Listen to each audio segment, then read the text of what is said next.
নুরুল হক নূরের উপর হামলার ঘটনাটা আমরা চীন থেকে শুনতে পাই। জাতীয় নাগরিক পার্টি এই হামলার প্রতিবাদ জানিয়েছে এবং এটা আমাদেরকে উদ্বিগ্ন করে তুলেছে পুরো জাতিকে।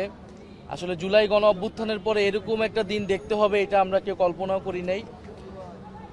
এটা শুধু দুঃখজনকই নয়, অনাকাঙ্ক্ষিত নয়, এটা উদ্বেগজনকও। আমরা আসলে কোন সময়ে বাস করছি এবং দেশের পরিস্থিতি কোন দিকে যাচ্ছে এটা আমাদেরকে ভাবাচ্ছে। কারণ যখন আমরা ফ্যাসিস্টদের বিচার চাচ্ছি, ফ্যাসিবাদের দোসরদের বিচার চাচ্ছি, সেই বিচার চাওয়ার অপরাধে আপনাকে আমাকেই নির্যাতিত হতে হচ্ছে, তাও এই অন্তর্বর্তী সরকারের সময়ে তাদের অধীনে থাকা সেনাবাহিনী এবং আইন শৃঙ্খলা বাহিনীর দ্বারা। এটা অত্যন্ত দুঃখজনক। গণ অভ্যুত্থানের শক্তিকে অবদমন করতে, তাদের কোমর ভেঙে দেওয়ার জন্যই এই ধরনের পরিকল্পনা করা হচ্ছে, এই ধরনের দৃষ্টান্ত স্থাপন করা হয়েছে বলে আমরা মনে করছি।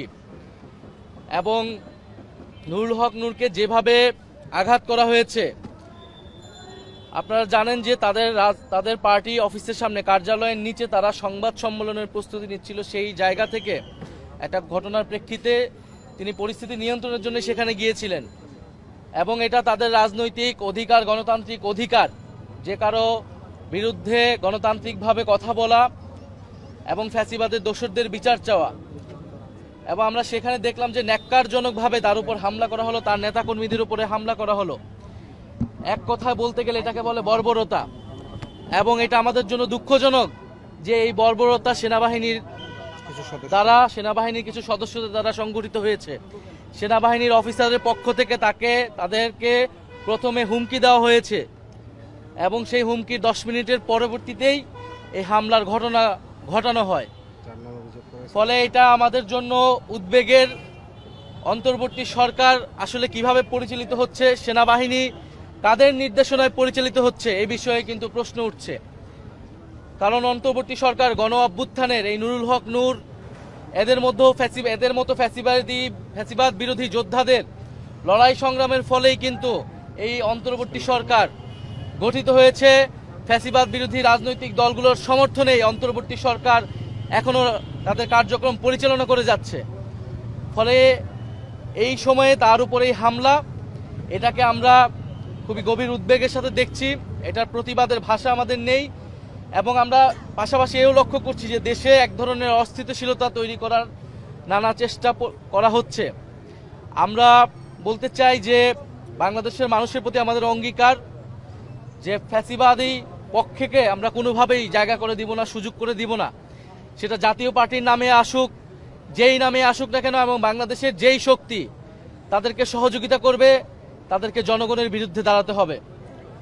এবং আরও দুঃখজনক, সেদিন হয়তো যা ঘটনায় হয়ে থাকুক না কেন, সেটা যদি অনাকাঙ্ক্ষিত হয়ে থাকে, দুর্ঘটনা হয়ে থাকে, সেনাবাহিনীর উচিত ছিল নিঃশর্তভাবে দুঃখ প্রকাশ করা, ক্ষমা প্রার্থনা করা। যে একজন রাজনীতিবিদকে, ফ্যাসিবাদ বিরোধী রাজনীতিবিদকে এইভাবে রাস্তায় ফেলে পেটানো হয়েছে। কিন্তু আমরা দুঃখজনকভাবে দেখেছি যে আইএসপিআর এর যেই বিবৃতিটি তারা দিয়েছে, সেখানে তারা এই হামলাকে বৈধতা দেওয়ার চেষ্টা করেছে, জাস্টিফাই করেছে, মব ভায়োলেন্স বলেছে। একটা গণতান্ত্রিক রাজনৈতিক দল তার কর্মসূচি, তার অফিসের সামনে সে সংবাদ সম্মেলন করছে, সেটাকে মব ভায়োলেন্স বলে সে সেনাবাহিনী এই হামলার বৈধতা উৎপাদনের চেষ্টা করেছে এবং এটি আরো ন্যাক্কারজনক ঘটনা ঘটেছে। অন্তর্বর্তী সরকার তাদের অবস্থান ব্যক্ত করেছে, বিচারিক তদন্ত কমিটি করেছে এবং সেনাবাহিনীর উচিত অবিলম্বে সেই বিবৃতি প্রত্যাহার করে এই ঘটনার জন্য দুঃখ প্রকাশ করা। আমরা সেনাবাহিনীর প্রতি শ্রদ্ধাশীল ছিলাম অন্তর্বর্তী সরকার গঠনের সময় থেকেই, গণ অভ্যুত্থানের সময় থেকেই, এবং তাদের উপরে দেশের আইন শৃঙ্খলা সহ সামনের যে নির্বাচন হবে তার অনেক কিছু নির্ভর করছে। কিন্তু যদি সেনাবাহিনী এই ধরনের পক্ষপাতমূলক অবস্থান দেখা যায় যে একটি রাজনৈতিক দলকে বাঁচানোর চেষ্টা করা হচ্ছে এবং দুঃখজনকভাবে সেই রাজনৈতিক দল হচ্ছে ফ্যাসিবাদের দোসর, এবং তাকে বাঁচাতে গিয়ে ফ্যাসিবাদ বিরোধী জুলাই গণ অভ্যুত্থানের অন্যতম নেতাকে আক্রমণ করা হচ্ছে, এটা আমরা কখনোই মেনে নিব না। ফলে আমরা আশা করব যে সেনাবাহিনী তাদের এই অবস্থান পুনর্মূল্যায়ন করবে এবং তাদের এই হামলার জন্য, তাদের এই ঘটনার জন্য এবং দুঃখ প্রকাশ করবে এবং ভবিষ্যতে এই ধরনের ঘটনা ঘটবে না সেই নিশ্চয়তা বাংলাদেশের জনগণকে দিবে, বাংলাদেশের রাজনৈতিক দলগুলোকে দিবে। আর জাতীয় পার্টি বিষয়ে আমাদের অবস্থান খুবই সুস্পষ্ট। জাতীয় পার্টি শুধু এই গত 16 বছর ধরে দালালি করে নাই। 90-এর পরাজিত শক্তি তারা। 90-এর গণ অভ্যুত্থানে বাংলাদেশের ছাত্র জনতা রক্ত দিয়ে এরশাদের পতন ঘটিয়েছিল, কিন্তু সেই সময় রাজনৈতিক দলগুলো আপোষ করেছিল, ফলে ত্রিদলীয় জোটের রূপরেখা ব্যর্থ হয়েছিল এবং এরশাদকে আবার পুনর্বাসনের জায়গা করে দিয়ে যেই ভুল রাজনৈতিক দলগুলো করেছিল, বাংলাদেশের জনগণের সাথে যেই বেইমানি তারা করেছিল, 24-এর গণ অভ্যুত্থানের পরে আমরা সেই সুযোগ দিব না। আওয়ামী লীগ, জাতীয় পার্টি এবং আওয়ামী লীগের সাথে সহযোগী যত দোসর রয়েছে এবং যারা আওয়ামী লীগকে আবার পুনর্বাসনের চেষ্টা করবে, তাদের সবাইকে বাংলাদেশের মাটি থেকে বিতাড়িত করা হবে এবং বাংলাদেশে আদালতে তাদেরকে বিচারের আওতায় আনা হবে, এর কোনো বিকল্প নাই। ফলে আমরা আশা করব দেশ যাতে অস্থিতিশীলতার জায়গায় না যায়, আমরা সবাই ঐক্যবদ্ধ থাকবো, বাংলাদেশের সংস্কারও হবে, নির্বাচন হবে, নতুন সংবিধান হবে। এটা জনগণের প্রতি আমাদের প্রতিশ্রুতি।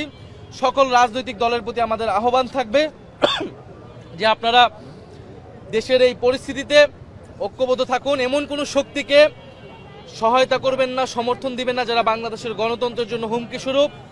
অনেক রক্তের বিনিময়ে, অনেক সংগ্রামের বিনিময়ে আমরা আজকের এই পরিস্থিতিতে এসেছি। আমরা নুরুল হক নূরের সুস্থতা কামনা করি এবং এই ঘটনার সুষ্ঠু তদন্তর মাধ্যমে বিচার হবে, এটা আমরা প্রত্যাশা করছি।